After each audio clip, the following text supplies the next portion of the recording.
Happy New Year and thanks for joining us. Not a great start to the new year for Badgers fans after a 1-point loss at the Rose Bowl. We have team coverage tonight. News 3 Now's Madeline O'Neill shares how fans in Madison are coping with the loss. But first, Melissa Kim is live in Pasadena with reaction from players. Melissa?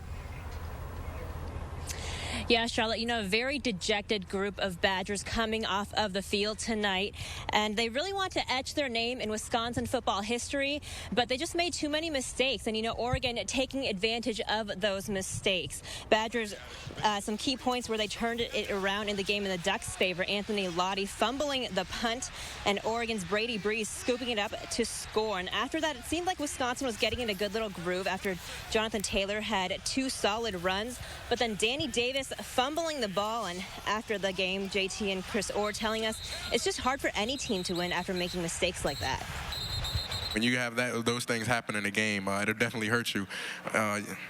Possibly slim chance you could win, but it definitely puts you in a tough position when you have penalties, self-inflicted penalties, special teams problems, turnovers. So, but when you're playing an elite team like Oregon, a great team like that, they're going to capitalize on those mistakes. So I think that was the biggest part on us is, understanding that, we should have had to clean things up. You can't expect to win versus a team against like Oregon with turnovers, penalties, special teams issues. So, I think that definitely just played a factor in everything. Not playing clean Wisconsin football. I mean, I think it's a combination of that.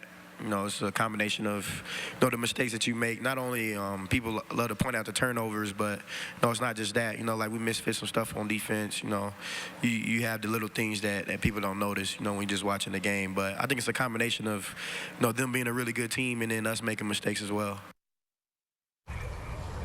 So not a lot of questions just between who stays, who goes, and we'll of course hear about that in the coming days. A lot of the players were not that ready to talk about that yet, but Jonathan Taylor did have some poignant words for the Badger faithful. We'll have that coming up a little bit later in sports.